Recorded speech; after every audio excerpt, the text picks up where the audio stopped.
Hello दोस्तों, स्वागत है एक बार फिर से आप सभी का खबर पॉलिटिक्स में। तो दोस्तों, आज हम आपके लिए लेकर आए देश और दुनिया की तमाम बड़ी खबरें, तो वीडियो को आप अंत तक जरूर देखें। चलिए दोस्तों, पहली बिग ब्रेकिंग न्यूज में आपको बताएंगे पश्चिम बंगाल विधानसभा चुनाव में ममता बनर्जी ने 47 मुस्लिम उम्मीदवारों को दिया टिकट, भाजपा की उड़ी नींदें। वहीं दोस्तों, आपको बताएंगे ईरान से जंग में ट्रंप को बड़ा झटका, झूठ बोल रहे हैं ट्रंप, ईरान से नहीं था अमेरिका को कोई खतरा। अमेरिका के काउंटर टेरर चीफ ने ईरान के समर्थन में दिया इस्तीफा। वहीं दोस्तों, आपको बताएंगे असम विधानसभा चुनाव को लेकर बीजेपी 89, असम गण परिषद 26 और बोडोलैंड पीपल्स फ्रंट 11 सीट पर लड़ेंगे चुनाव। बीजेपी गठबंधन में सीट बंटवारा फार्मूला हुआ तय। वहीं दोस्तों, अगली खबर में आपको बताएंगे बीजेपी सांसद और मोदी भक्त कंगना रनौत का राहुल गांधी पर विवादित बयान। बोली राहुल गांधी एक टपोरी की तरह आते हैं और तू तड़ाक करके चले जाते हैं। वहीं दोस्तों, आपको बताएंगे दिल्ली के उत्तम नगर में ईद पर मुसलमानों के खून से होली खेलने की हिंदूवादी संगठनों ने दी धमकी, कोर्ट पहुंचा मामला। वहीं दोस्तों, आपको बताएंगे इजराइल और अमेरिका को बड़ा झटका, ईरान के समर्थन में उतरा भारत। मोदी सरकार ने ईरान भेजी मेडिकल सहायता, गोबर भक्तों की भी उड़ी नींदें। तो दोस्तों, सभी खबरों को एक एक कर विस्तार से आपको बताने वाले हैं। वीडियो को दिल से लाइक कर चैनल को सब्सक्राइब जरूर करें। इसी के साथ दोस्तों, पहली बड़ी खबर कल ने पश्चिम बंगाल विधानसभा चुनाव में ममता बनर्जी ने 47 मुस्लिम उम्मीदवारों को दिया टिकट, भाजपा को बड़ा झटका। दरअसल आपको बता दें, एक और भाजपा किसी भी राज्य के विधानसभा चुनाव या लोकसभा चुनाव में मुस्लिम उम्मीदवार को टिकट नहीं देती है। वहीं तृणमूल कांग्रेस प्रमुख ममता बनर्जी ने पश्चिम बंगाल विधानसभा चुनाव में 47 उम्मीदवारों पर मुस्लिम उम्मीदवारों को टिकट दिया है। आपको बता दें, पश्चिम बंगाल विधानसभा चुनाव 2026 के लिए टीएमसी ने अपने उम्मीदवारों की सूची जारी कर दी है। मुख्यमंत्री ममता बनर्जी ने अपने कालीघाट स्थित आवास से राज्य की कुल 294 में से 291 सीटों पर उम्मीदवारों की सूची जारी की।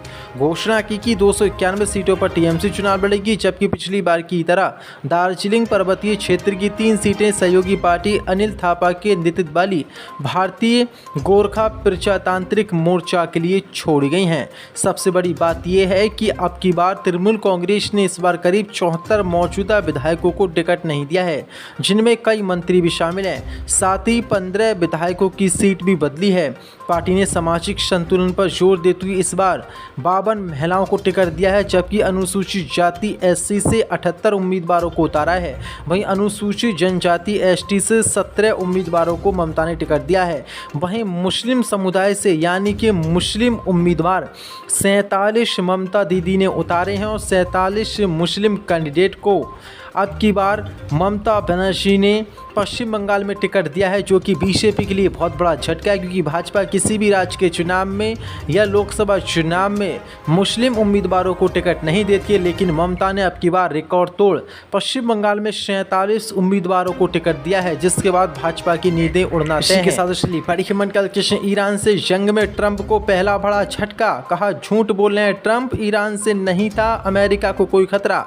अमेरिका के काउंटर टेरर चीफ ने दिया इस्तीफा। दरअसल आपको बता दें, ईरान से जंग के बीच ट्रंप को बड़ा झटका लगा है। खबर के मुताबिक अमेरिका के नेशनल काउंटर टेररिज्म सेंटर के डायरेक्टर जोसेफ केंट ने ईरान के साथ चल रही जंग के विरोध में अपने पद से इस्तीफा दे दिया है, जो कि ट्रंप के लिए बड़ा झटका है। वह डोनाल्ड ट्रंप सरकार के पहले और सबसे बड़े अधिकारी हैं जिन्होंने इस युद्ध को लेकर पद छोड़ा है। जोसेफ केंट ने सोशल मीडिया प्लेटफॉर्म एक्स पर अपना इस्तीफा पोस्ट किया और कहा कि मैं अपने विवेक के मुताबिक इस युद्ध का समर्थन नहीं कर सकता। ईरान से अमेरिका को कोई तत्कालिक खतरा नहीं था। ये युद्ध इजराइल और उसके प्रभावशाली लॉबी के दबाव में ट्रंप ने शुरू किया है। ईरान पर हमला करने के कुछ ही घंटों बाद राष्ट्रपति ट्रंप ने कहा था कि उन्होंने ये कदम अमेरिकी लोगों की सुरक्षा और ईरानी शासन से पैदा खतरे को ख़त्म करने के लिए उठाया है।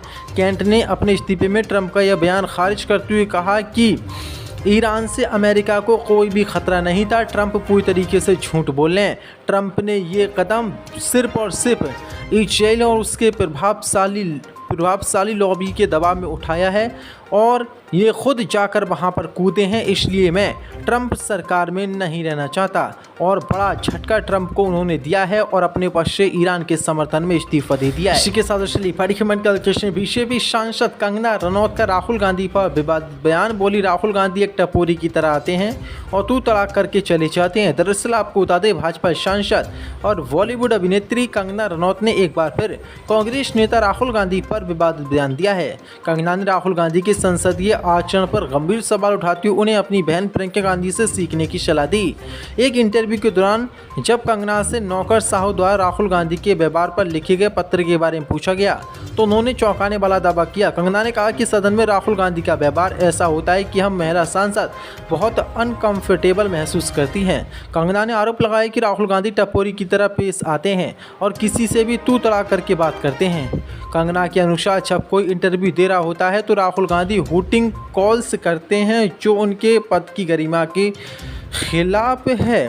और दिलचस्प बात यह है कि जो बीजेपी की ये सांसद है, इसने प्रियंका गांधी की तारीफ की है और कहा है कि राहुल गांधी को अपनी बहन से सीखना चाहिए और राहुल गांधी को इन्होंने एक टपोरी बता दिया है और ये कह दिया कि तू तड़ाक करके ये बात करते हैं। इसी के साथ चलिए बड़ी खबर कल असम विधानसभा चुनाव को लेकर बीजेपी 89, असम गण परिषद 26 और बोडोलैंड पीपल्स फ्रंट 11 सीट पर लड़ेंगे चुनाव। सीट बंटवारा बीजेपी का हुआ तय। दरअसल आपको बता दें, भारतीय जनता पार्टी आगामी असम विधानसभा चुनावों में 89 सीटों पर चुनाव लड़ेगी, जबकि उसकी सहयोगी असम गण परिषद 26 सीटों पर और बोडोलैंड पीपल्स फ्रंट 11 सीटों पर चुनाव लड़ेगी। तीनों पार्टियों के नेतृत्व के बीच कई दौर की बातचीत के बाद सीटों के फार्मूला लगभग तय हो चुका है। प्रधानमंत्री नरेंद्र मोदी चुनाव प्रचार के अंतिम चरण के तहत 1 और 3 और 6 अप्रैल को असम में 3 रैलियों को संबोधित करेंगे। भाजपा की केंद्रीय चुनाव समिति द्वारा सभी उम्मीदवारों के नामों को मंजूरी दिए जाने की उम्मीद है, जिसके बाद जल्दी उम्मीदवारों की पहली सूची जारी कर दी जाएगी। जानकारी के लिए आपको बता दें, असम में एक ही चरण में 9 अप्रैल को मतदान होना है, यानी कि वोटिंग होनी है और 4 मई को नतीजे आने हैं। लेकिन बड़ी अपडेट निकल के सामने आ रही, बीजेपी 89, असम गण परिषद 26 और बोडोलैंड पीपल्स फ्रंट 11 सीट पर असम में चुनाव लड़ेंगे। भाजपा गठबंधन में ये सीटों का फार्मूला लगभग तय हो चुका है। इसी के साथ चलिए बड़ी खबर कल दिल्ली के उत्तम नगर में ईद पर मुसलमानों के खून की होली खेलने की धमकी, कोर्ट पहुंचा मामला। दरअसल आपको बता दें, दिल्ली के उत्तम नगर में होली के दौरान 26 साल के हिंदू युवक की हत्या को लेकर इलाके में हालात काफ़ी तनावपूर्ण हैं। वहीं इस मामले को लेकर सियासत भी तेज हो गई है। इसी बीच विश्व हिंदू परिषद के राष्ट्रीय प्रवक्ता विनोद बंसल का बयान सामने आया है। उन्होंने इस पर कांग्रेस की चुप्पी पर सवाल उठाते तीखा हमला बोला है। विश्व हिंदू परिषद के प्रवक्ता ने कहा कि तरुण और सूरज जैसे 5 दर्जन से अधिक हिंदुओं को दिल्ली में मात्र 1 दशक में मुसलमान यानी कि जिहादियों द्वारा सरेआम मार दिया गया, लेकिन ना तो कांग्रेस ना ही उसकी कोख में से जन्म किसी अन्य सेकुलर नेता के मुंह से निंदा के 2 शब्द तक निकले। होली के बाद से जब इन घटनाओं से आहत हिंदू समाज सड़कों पर उतरा तो ये सब भी अपने अपने बिलों से बाहर निकल आए। इसके आगे विनोद बंसल ने कहा कि अगर ईद की आड़ में हमलों का डर दिखाकर जिहादियों को भड़काने और हिंदुओं को दबाने के अपने कुत्सित एजेंडे पर उतर आए, ये जानते हुए भी कि हिंदू कभी किसी पर यूं ही प्रहार या पहला बार नहीं करता, उससे बदनाम करने में उसका पूरा इकोसिस्टम एक्टिव हो गया। बड़े बड़े नेता वीडियो पात्रों सोशल मीडिया के माध्यम से दुष्प्रचार में जुट गए हैं। शासन व समाज को ऐसे विद्वेष और विभाजनकारी गंदे राजनीतिक मंसूबों को तत्वों से सावधान रहना होगा। दरअसल आपको बता दें, उत्तम नगर में जब से सूरज और तरुण की हत्या हुई है तब से लगातार वहां पर हिंदूवादी संगठन मुसलमानों की गलियों में उनके घरों पर जा जाकर धमकियां दे रहे हैं और कह रहे हैं कि ईद पर अब की बार मुसलमानों के साथ खून की होलियां खेलेंगे। अब इसको लेकर दिल्ली हाईकोर्ट ये मामला पहुंच चुका है। कांग्रेस सांसद इस मामले को लेकर पहुंचे हैं। बिहार के किशनगंज से कांग्रेस सांसद मोहम्मद शाबिद ने इसको लेकर दिल्ली हाईकोर्ट में याचिका दायर की है। अब देखना होगा हाईकोर्ट इस पर क्या एक्शन लेता है। इसी के साथ बड़ी खबर का आखिरकार ईरान के समर्थन में उतरा भारत ने ईरान को भेजी मेडिकल सहायता। दरअसल आपको बता दें, अमेरिका इजराइल से युद्ध में घिरे ईरान की भारत ने मदद की है।